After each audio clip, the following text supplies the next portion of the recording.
അല്ലാഹു ചോദിക്കുകയാണ് ഫലാ യതദബ്ബറൂനൽ ഖുർആൻ, ഞാൻ നിങ്ങൾക്ക് മാർഗദർശമായി വന്ന ഈ ഖുർആനിനെ എന്തേ നിങ്ങൾ ചിന്തിക്കുന്നില്ല? ആ ഖുർആനിനെ എന്തേ നിങ്ങൾ പഠിക്കുന്നില്ല? അമ്മലാ ഖുലൂബിൻ അഖ്ഫാലുഹാ, ഖുർആൻ പഠിക്കുന്നതിൽ നിന്ന് ആരാണ് നിങ്ങളുടെ ഹൃദയത്തിന് താഴിട്ട് പൂട്ടിയത്? ഖുർആനാണ് ചോദിക്കുന്നത്. എന്നെ പഠിക്കുന്നതിൽ നിന്ന് നിങ്ങളുടെ ഹൃദയത്തിന് താഴിട്ട് പൂട്ടിയതാരാ? അപ്പൊ നമ്മുടെ ഹൃദയത്തിനാരോ ഖുർആൻ പഠിക്കുന്നതിൽ നിന്ന് താഴിട്ട് പൂട്ടിയിട്ടുണ്ട്. ആ താഴേറെന്നറിയോ? ആ പൂട്ട് വലിച്ചെറിയാൻ നമ്മൾ തയ്യാറാവണം. അപ്പൊ ബിൻഹാദൽ ഹദീസ് തഅജബൂ വതൽഹഖൂന വലാ തബ്കൂ വഅൻതും സാമിദൂൻ. അല്ലാഹു ചോദിക്കുന്നു സൂറത്തുൻ നജ്മാണിത്, ഈ ഖുർആൻ കേട്ടിട്ട് നിങ്ങൾ അത്ഭുതപ്പെടാത്തതെന്താ? ഈ ഖുർആൻ കേട്ടിട്ട് നിങ്ങൾ കരയാത്തതെന്താ? ഖുർആൻ കേട്ടിട്ട് നിങ്ങൾക്ക് കരയാൻ കഴിയാത്തത് നിങ്ങളുടെ കാതുകളിലെ സംഗീതം പിടിമുറുക്കിയത് കൊണ്ടാണ്. ഇത് അഹമ്മദ് കബീറിന്റെ വാക്കല്ല, ഖുർആൻ സൂറത്തുൻ നജ്മിൽ പറയാ നിങ്ങൾ സംഗീതത്തിന് അടിമകളായത് കൊണ്ടാണ്.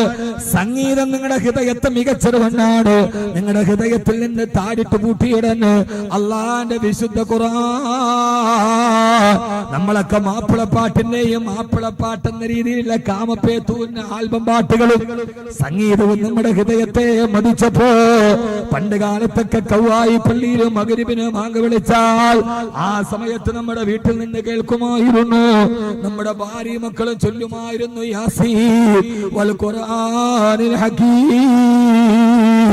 ആ ഒരു പഴയ പാരമ്പര്യത്തിന്റെ അവസ്ഥയിൽ നിന്ന് നമ്മുടെ ഖുർആൻ നമ്മുടെ വീടുകളിൽ നിന്ന് തടഞ്ഞത്. നിങ്ങൾ സംഗീതത്തിന് അടിമകളായത് കൊണ്ടാണെന്ന് വിശുദ്ധ ഖുർആൻ. നമ്മൾ സംഗീതത്തിന്റെ അടിമകളായി ഖുർആന്റെ സംഗീതം നമ്മൾ മറന്നു. എന്നാൽ ലോകത്തിലെ ഏറ്റവും വലിയ സംഗീതം ഖുർആൻ. ഏറ്റവും വലിയ സംഗീതം ഖുർആനാണ്. ഞാൻ അത് പറഞ്ഞ് നമുക്ക് ദുആ ചെയ്ത് പിരിയാം. ഖുർആന്റെ സംഗീതം പഠിച്ച ഒരാളുണ്ട്, നിങ്ങൾക്കറിയുമോ എന്ന് എനിക്കറിയില്ല. പണ്ടൊക്കെ മഗ്‌രിബിന്റെ സമയത്ത് കൗവായി എന്നല്ലേ പേര്, ഇതിലെ നടന്നു പോയ സന്ധ്യക്ക് വീട്ടിൽ നിന്ന് കേൾക്കാം സൂറത്തുൽ വാഖിയ, സൂറത്ത് യാസീൻ. ഇപ്പൊ കേൾക്കാൻ പറ്റുമോ? സന്ധ്യാസമയത്ത് നിങ്ങളൊരു ഹൈന്ദവന്റെ വീടിന്റെ മുമ്പിൽ കൂടെ പോ, സന്ധ്യയാകുമ്പോ നമ്മുടെ പള്ളി ബാങ്ക് വിളിക്കുമ്പോ അവര് സന്ധ്യാദീപം കൊളുത്തി കുളിച്ചൊരുങ്ങി സന്ധ്യാദീപം കൊളുത്തി വീടിന്റെ മുമ്പിൽ കൊണ്ടുപോയി വിളക്ക് കത്തിച്ച് അവര് പ്രാർത്ഥന തുടങ്ങിയിട്ടുണ്ടാവും. ഇല്ലേ? ഇവിടെ ഹിന്ദുക്കളില്ലേ? സന്ധ്യക്ക് നിങ്ങളൊന്ന് പോയി നോക്ക്. മുത്തശ്ശിയും മുത്തശ്ശനും പേരമക്കളും കുളിച്ചൊരുങ്ങി നിലവിളക്ക് കൊളുത്തി. അവരുടെ ആധാരം ശരിയോ തെറ്റോ അവരുടെ വിചാരങ്ങൾ. അവര് കൊണ്ടുവന്ന് കൊളുത്തിയിട്ട് സന്ധ്യയാകും അവര് സന്ധ്യാപ്രാർത്ഥന നടത്തിയിട്ടുണ്ടാവും. അവരവിടെ ഉറക്ക പ്രാർത്ഥന, രാമ രാമ രാമ രാമ രാമ രാമ പാഹിമ, രാമപാദം ചേരണേ മുകുന്ദ രാമ പാഹിമ, രാവണാന്തക മുകുന്ദ രാമ രാമ പാഹിമ, കട്ടിമുഷ്ടി നായക പുരുന്ദരാതി സേവിത, രാമ രാമ രാമ രാമ രാമ രാമ പാഹിമ, കഷ്ടതകൾ നീക്കി നീ അനുഗ്രഹിക്ക സാദരാ, ജയ മുകുന്ദ രാമ പാഹിമ. സന്ധ്യാപ്രാർത്ഥനയാണ്. എന്റെ കഷ്ടതകൾ നീക്കണം, എന്റെ പ്രയാസങ്ങൾ നീക്കണം. സന്ധ്യയാകുമ്പോ ഹിന്ദുക്കൾ പ്രാർത്ഥനയിലാണ് ദൈവത്തോട്. ആ സമയത്ത് നിങ്ങൾ ഒരു ക്രിസ്ത്യാനിയുടെ വീടിന് മുമ്പിൽ പോയി നോക്ക്. അവിടെ അച്ഛനും മക്കളും എല്ലാം കൂടെ മുട്ടുമേരുന്നിട്ട് അത്യുന്നതങ്ങളിൽ ദൈവത്തിന് സ്തുതി, ഭൂമിയിൽ സന്മനസ്സുള്ളവർക്ക് സമാധാനം, ജനത്തിന്റെയും മരണത്തിന്റെയും നാഥനും പിതാവും പുത്രനും പരിശുദ്ധാത്മാവുമായ സർവേശ്വര. ക്രിസ്ത്യാനി സന്ധ്യയായി, ഭക്തിയുടെ സമയമായി, അവൻ പ്രാർത്ഥനയിലായി. ആ സമയത്ത് ഒരു മുസ്ലിമിന്റെ വീടിന് മുമ്പിൽ കൂടെ പോയാലോ?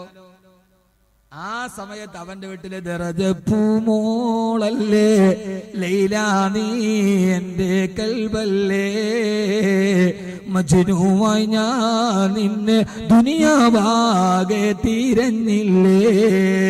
ഇത്താത്ത കാലമേ കാലൊക്കെ കേട്ടി പഴയ ഫ്ലാഷ് ബാക്ക് ഒക്കെ കേട്ട് ഇങ്ങനെ ഇരിക്കുകയാണ്. ആ സമയത്തും സന്ധ്യാസമയത്ത് ഹിന്ദുവിന്റെ വീട്ടിൽ പ്രാർത്ഥനയുണ്ട്, ക്രിസ്ത്യാനിയുടെ വീട്ടിൽ മുട്ടുമ്മ പ്രാർത്ഥനയുണ്ട്. മുസ്ലിമേ, നിന്റെ വീട്ടിൽ അതില്ലാതെ പോയല്ലോ. എങ്ങനെയാണ് നീ സംഗീതത്തിന്റെ മാസ്മരികതയിൽ അടിമയായി പോയത്? അള്ളാഹുവിന്റെ ഖുർആനിനെ എന്തുകൊണ്ടാണ് നീ കൈയെടുത്ത് കളഞ്ഞത്?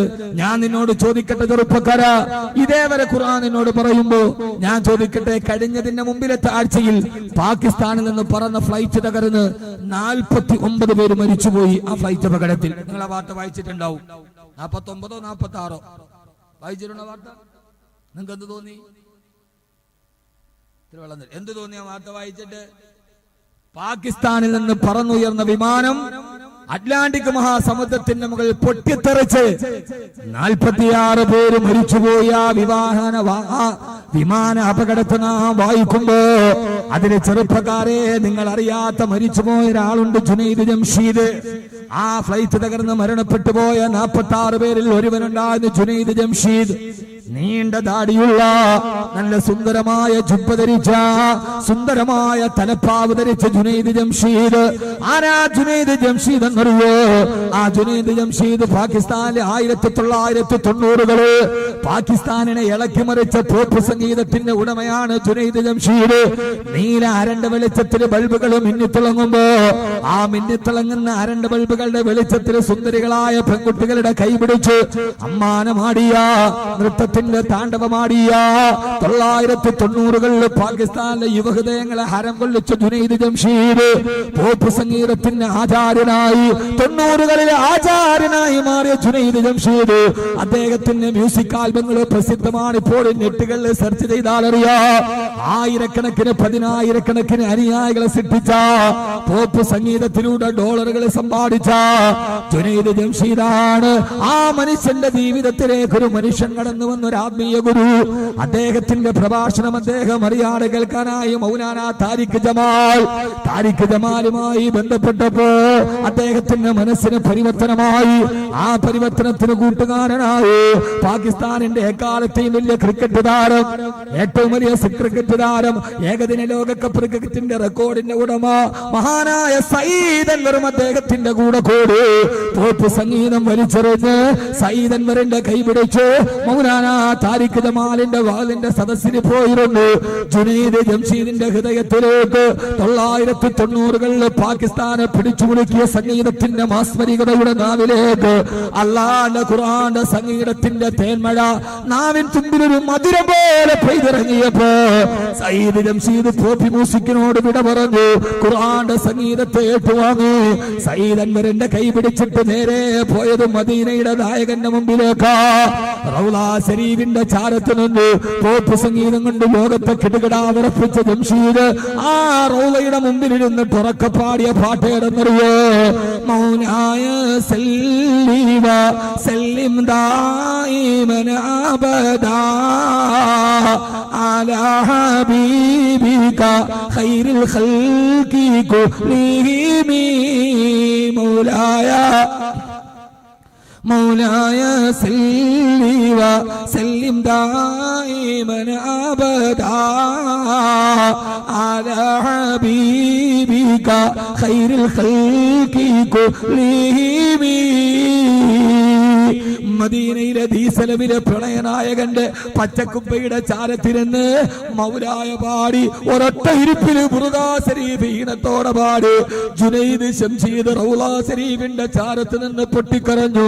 എന്നിട്ട് പറഞ്ഞു, യാ റസൂലല്ലാഹ്, ഞാൻ പോപ്പ് സംഗീതത്തിലൂടെ സമ്പാദിച്ചത് മുഴുവനും അങ്ങയുടെ ചാരത്ത് വന്ന് വലിച്ചെറിയുകയാണ്. ഇനി ജുനൈദിന് പോപ്പ് വേണ്ട, ഇനി ജുനൈദിന് സംഗീതം വേണ്ട. ഇനി എന്റെ നാവ് കൊണ്ട് ഞാൻ പാടുന്നത് അങ്ങയെ കുറിച്ച്, ഇനി എന്റെ നാവ് കൊണ്ട് കേൾക്കുന്നത് അങ്ങയുടെ സംഗീതം. എന്റെ ഹൃദയത്തിന്റെ ഭാഷ അങ്ങേക്ക് വേണ്ടി. പിന്നെ ജുനൈദ് ജംഷീദ് പാടി നടന്ന് നേത്തുകളായി, ബുർദയായി, മൗലിദായി. ജുനൈദ് ജംഷീദിന്റെ താളാത്മകമായ നാവിലൂടെ ഹബീബായ നബിയുടെ മദ്ഹുകളെ ലോകം മുഴുവനും കേട്ടു. അദ്ദേഹം ദീനീ പ്രബോധനത്തിന് വേണ്ടി ജീവിതം മുടിഞ്ഞു വെച്ചു. തന്റെ യൂറോപ്പിന്റെ വസ്ത്രം മാറ്റി നെഞ്ചുവരെ നീണ്ടു കിടക്കുന്ന കറുകറുത്ത താടി. ഒന്ന് മക്കളെ യൂട്യൂബിൽ ജുനൈദ് ജംഷീദിനെ ഒന്ന് സെർച്ച് ചെയ്തു നോക്ക്. കണ്ടാൽ കൊതിച്ചു പോകുന്ന രൂപം, വെളുവളാ വെളുത്ത മുഖം, നെഞ്ചു വരെ നീണ്ടു നിൽക്കുന്ന താടി, താഴോട്ട് നീണ്ടു കിടക്കുന്ന ജുബ്ബ, തലയിൽ 4 വട്ടം ചുറ്റിക്കെട്ടിയ വെള്ളത്തലപ്പാവ്, അതും ധരിച്ചുകൊണ്ട് തന്റെ ഭാര്യയെ, പോപ്പ് സംഗീതത്തിന് ഇടത് ഭാഗത്ത് നിന്ന ഭാര്യയെ മുഖം മറക്കുന്ന ജിൽബാബിട്ട് പർദയിട്ട് തന്റെ കുടുംബത്തിന് മുഴുവൻ ഇസ്ലാമിക വേഷവിധാരണം നടത്തി അള്ളാന്റെ റസൂലിനെ കുറിച്ചും മദ്ഹ് പറയാനുള്ള യാത്രയിലാണ് ജുനൈദ് ജംഷീദ് അറ്റ്ലാന്റിക്കിന്റെ ഓളങ്ങളിലേക്ക് വീണുപോയത്. എന്റെ പ്രിയപ്പെട്ട ചെറുപ്പക്കാരാ, ഖുർആന്റെ സംഗീതം ഹൃദയത്തിലേക്ക് കേട്ടി മാനസിക പരിവർത്തനത്തിന്റെ വക്താക്കളായി കാട്ടാളനായ ഖത്താബിന്റെ മകൻ ഉമറിന് ലോകത്തിന്റെ ചക്രവർത്തിയാക്കി മാറ്റിയ അള്ളാഹുവിന്റെ ഖുർആന്റെ സംഗീതം പഠിച്ചു അവസാനം മരിക്കുന്ന നേരം ഉസ്മാൻ റളിയല്ലാഹു അൻഹുവിനെ പോലെ പുറകിൽ നിന്ന് കുത്തേറ്റിട്ട് കുടൽമാല വെളിയിലോട്ട് വീടുമ്പോ ഉസ്മാൻ റളിയല്ലാഹു അൻഹു ഖുർആൻ ഓതുകയാണ്.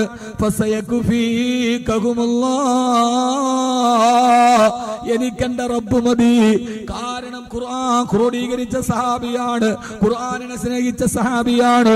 എന്റെ മുസ്ലിം യൂത്ത് കൾച്ചർ സെന്ററിന്റെ പ്രവർത്തകരോട് അള്ളാന്റെ ഖുർആനിനെ സ്നേഹിക്ക്. ഉസ്മാൻ റളിയല്ലാഹു അൻഹുവിനെ പോലെ അവസാനം മരിക്കുന്ന നേരെ ഖുർആൻ നെഞ്ചോട് ചേർത്ത് എനിക്കെന്റെ റബ്ബ് മതി. രക്തം തടം തല്ലിയാത്ത ഖുർആന്റെ മുകളിലേക്ക് വീണു.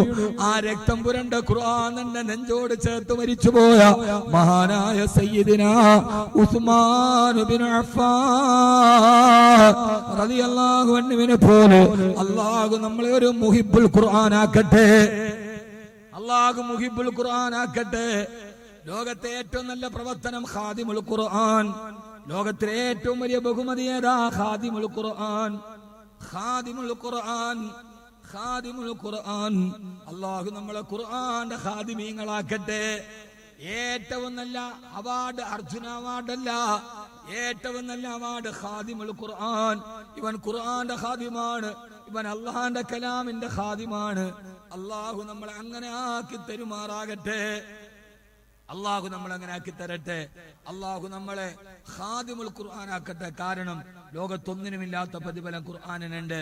അലിഫ് ലാം മീം എന്നോദിയാൽ 90 നന്മയാണ്. ഇപ്പോ ഒരാൾ അലിഫ് ലാം മീം നോദി 90 നന്മയാണ്. 4 ദിവസം ഈ നാട്ടിൽ എത്ര നന്മകൾ പെയ്തിറങ്ങി. അതിന് കാരണക്കാരായവർ അള്ളാഹു അർഹമായ പ്രതിഫലം നൽകട്ടെ. അതിന് സഹായിച്ചവർ നമ്മുടെ കുഞ്ഞമ്മദ് അദ്ദേഹമൊക്കെ ഈ പരിപാടിക്ക് വളരെയേറെ സഹായിച്ചു എന്നൊരു നാട്ടുകാരൻ പറഞ്ഞപ്പോ വളരെയേറെ സന്തോഷം തോന്നി. അൽഹംദുലില്ലാ.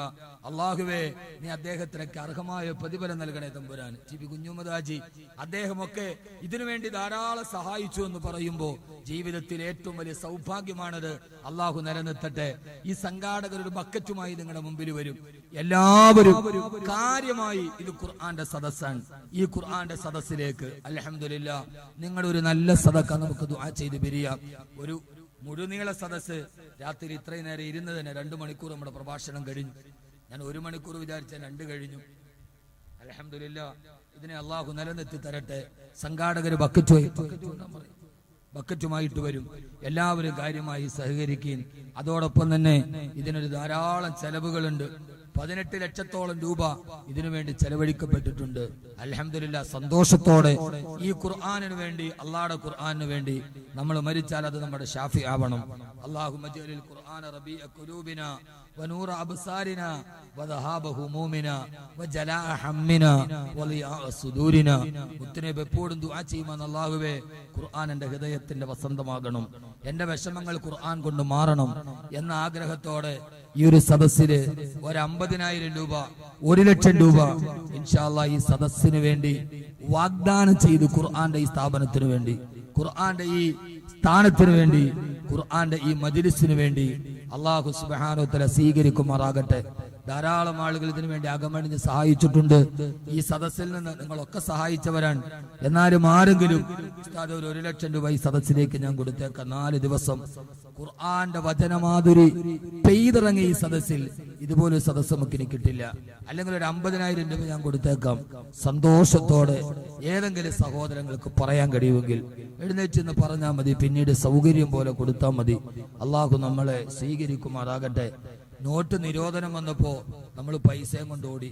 എന്നോട് ഹിഫ്ള് കോളേജിന്റെ ഒരു സെക്രട്ടറി പറഞ്ഞു, നോട്ട് നിരോധനത്തിന്റെ തലേദിവസം യോഗം വിളിച്ചിട്ട് പറഞ്ഞു, ഹിഫ്ള് കോളേജിൽ ഹാഫിദുകൾക്ക് പഠിക്കാൻ പൈസ ഇല്ല, ആരെങ്കിലും 1 ലക്ഷം രൂപ വെച്ചിടാൻ. ആരും അനങ്ങിയില്ല. അന്ന് രാത്രി നോട്ട് നിരോധനം വന്നു.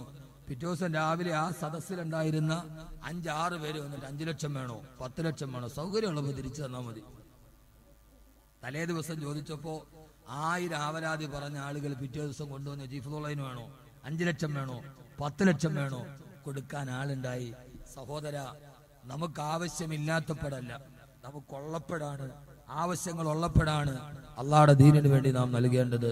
അള്ളാഹു നമ്മളെല്ലാവരെയും ആ കൂട്ടത്തിൽ പെടുത്തട്ടെ. ഇങ്ങനെ ഒരു സംരംഭം നടത്തിയതിന്റെ പ്രവർത്തകരെ അള്ളാഹു എത്ര അനുമോദിച്ചാലും മതിയാവില്ല. അള്ളാഹു ഇതിനെ തുടർന്നു കൊണ്ടുപോകാൻ അള്ളാഹു തൗഫീക്ക് നൽകി അനുഗ്രഹിക്കുമാറാകട്ടെ. സാമ്പത്തിക പ്രതിസന്ധി നാടിനെ വലയ്ക്കുന്ന ഒരു സമയത്താണ് ഇത്രയും വലിയ ചെലവിലോടുകൂടി ഈ സംഘാടകർ ഇത് നടത്തിയത്. അപ്പൊ നോട്ട് നിരോധനം വന്നുകൊണ്ട് അവരുടെ പ്രതീക്ഷകൾക്കൊക്കെ ചെറിയ മങ്ങലേറ്റിട്ടുണ്ട്. അത് നികത്തി കൊടുക്കേണ്ടത് നമ്മളാണ്. ഇന്ന് പറ്റാത്തവർ നാളെയും ഒക്കെയായി ഇവർ ബന്ധപ്പെട്ട് ഇൻഷാ അല്ലാഹ് ഒരു നഷ്ടമൊന്നും സഹിക്കേണ്ട, ഞങ്ങൾ